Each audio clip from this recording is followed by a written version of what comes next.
All right, the first assignment is going to be using a FlourSack rig. This is a FlourSack rig you can find on Blackboard, and I'll put it up on Blackboard here, but it's called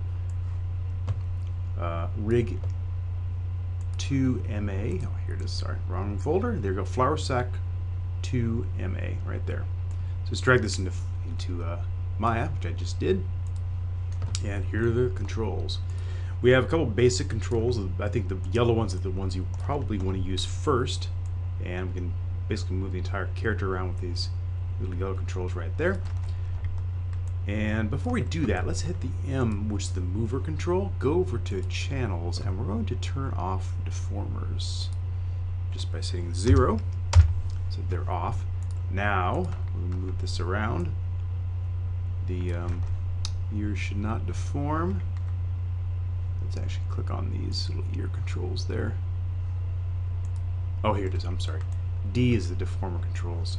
So we have belly dynamics, ear gravity, ear stiffness, ear dynamics evaluate. So click on where it says evaluate and click on static. Belly dynamics, the same thing. Go to static for both of those. There we go. And for this here, we'll just turn the deformers back on. That deformers is a different thing. We'll just use that for something else. Now when we move this yellow guy around, the ears go along with. Now, once you have the animation done, you can turn those deformers back on and you get these automatic kind of floppy ears, which is great. But when you're first animating, you want to turn the dynamics here off, so it's turned off. Okay, so that's your main control. One of your main controls for getting your character kind of in its pose is this top upper body. You can rotate the upper body, kill, and you also have belly control here, which you can actually use to kind of turn the body to. So it's forward kinematic in that this chest section follows along with whatever happens on this middle section, like that. So two main controls there. And third control is the hip. So you have a hip control here. Gives you motion of the hip, a little bit of knee control too. So when you bend the knees, you actually have knee controls here. And that's sort of a big belly floppy knee thing going on. But make sure when you get the knees sort of forward and in the right location. It may take a little bit of practice to get those knees sort of pointing in the right direction. It's not really like a human body, but it's pretty close.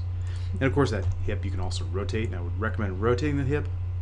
That would get a good line of action with your character. Ignore the purple ones for the time being. The purple ones for more for advanced or for more fine-tuning your animation. Get what you can with these controls here. There you go. Alright, here are the ear controls here. If you click on these little sort of blue guys up there, there's your ear controls there. I think these are your main controls. You can even rotate these as well, giving you fundamentally your first starting point for controls. Cool. Okay, so start with the yellow, then I work with the blue controls next, knee controls here, ear controls here. Okay, so yellow first, blue second. Then you can kind of get into the little nitty-gritties. Oh, the foot control is actually the next one. So placing the foot, you have all these little toe swivel controls. You can kind of crush out a cigarette if that's what you want to do. Let's do it on this guy so you can see what's going on. There's a toe tap, tapping his toe. For impatience, foot roll is it's kind of not the usual roll. It's sort of a rock, I guess. You have a heel pivot. So it's sliding on his heels. You can do that. So you don't need to move this in and rotate it up if you don't want to. You can just do a heel control. I would always recommend zeroing this out, getting this heel up and rotating it if he's in the midair. If this foot is hanging out here, I just angle it the way I want it to be. That's just me. And a common practice in animation. Let's translate Y back down to the ground. Here's your toe pivot, so you can come up on his tippy toes. Foot crunch, which is kind of a roll. You combine that with the toe pivot to have him sort of do a walking scenario. And of course the foot control has a lot of rotation built in and translations. So all kinds of controls there. I get in the habit of using character sets. Right now there's no character set, but I'll show you how to use the character set editor next, so we can select all the controls here and set keys for all the controls. Now this character, you can probably just do this and hit S, set the keyframe. However, you don't set the keyframes for certain controls like toe pivots and things like that, so you need to add those to the to your setting your keys controls. We'll get into that in a second. So this particular scene, there is no none of those roles, none of those set different keys. Okay, now the next thing, we'll go into these red controls. Here's your little belly control there for flopping bellies. Here's your red control here for just moving the hip around without moving the rest of the body, like that, which is different from the yellow control, which moves the rest of the body along with it. These parts are tied to this one. This one, nothing's tied to it, so it has an independent control, which is always really important. These little belly controls here, and these are positional controls. You can move these around just to sort of deform the belly a little bit more. They're like the front controls for the belly deformations, but on the side. Alright, now the last thing, once you get your character in a pose, instead of create a nice line of action here, you can use these little controllers here and deform the character a little bit more. But if you notice the foot comes up, it's like just stretching the geometry underneath it. So it's like a final deformer for everything. So be careful with those guys. Those are the last things you want to do, because they do deformations. You can just kind of squish and squash things against the wall. And it's mostly positional. There you go. So be careful. These are the last. The light blue ones are the last things you ever touch, because it's just a stretching geometry. Just a deformer. There's just a wire deformer in that. So it's pretty coarse. And this is a squash and stretch deformer. That just controls a squash and stretch shape. Blend shape controller. And these little red controllers here just for the final little touches. These are positional controls for the fingers. Like that. I got a few minutes here. Let me just set a keyframe, a character set here.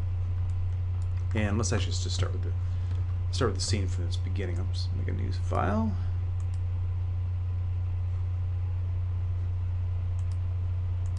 File new scene. I want to save that one. Let's drag the FlourSack into the scene one more time. And here it is, rigged by Balaut. Well, okay. Here's his Gmail address. You can always email him and tell him how much you like his stuff. Let's go back to that deformer one more time and turn off the static for the dynamics. And let's do one little thing. Let's take all these guys here. We'll go to where it says character set, and we'll make a new character set. Open up the character set editor, and we'll hit this plus. These are all selected elements here. We'll hit plus, make a new character set. Oh, I'm sorry, that's actually not the, that's the editor. To get a new character set, you have to go to, I believe, rigging. They move the stuff around a little bit, so pardon me. And we'll go to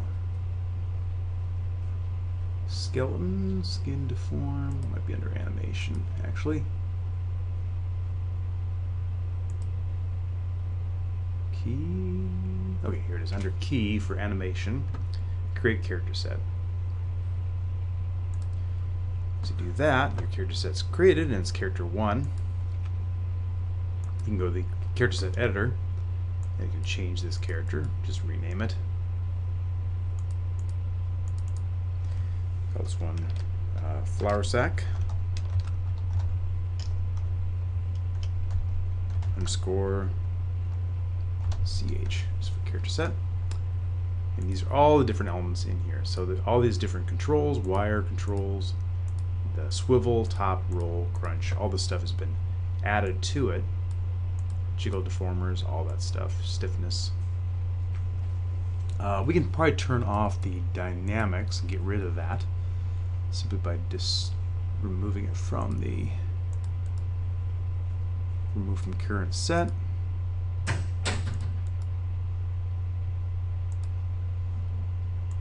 that. Oops. For some reason not able to get rid of it. We'll close that out anyway. So now when I'm in the character set editor, if I just hit select nothing in the scene and hit S, I've set a key for everything in the scene. So I can set a keyframe there and everything's been keyed. It's yellow, so you see the keys. These are available keys. Let's make sure that input is turned on. Yes. Rotate, scale, translate. Rotate there. Cool. So if I move it to frame number 10 and hit S one more time, and if I have automatic key turned on, which I do, I can move this character to its new position and rotate it around and have a turn. And oops, wrong one. Let's grab this guy here. Up. And rotate the whole body over into it. Move like that. And you can bet that everything in that scene has been keyed. So it's really important to get the entire characters keyed out. So that's where this character set really comes in handy. Cool, that's enough for now. And we'll go over how to do silhouette poses. Get good strong poses, be able to check your silhouettes and make sure that it's looking as good as possible. And we'll start with the first animation, which is kind of a physical animation of a flour sack, just kind of running and integrating himself and pushing with an object, pushing against an object, or jumping and landing on it, whatever you like to do. Keep it real simple. This simple little character, and just kind of go into the classic flour sack animation. Cool.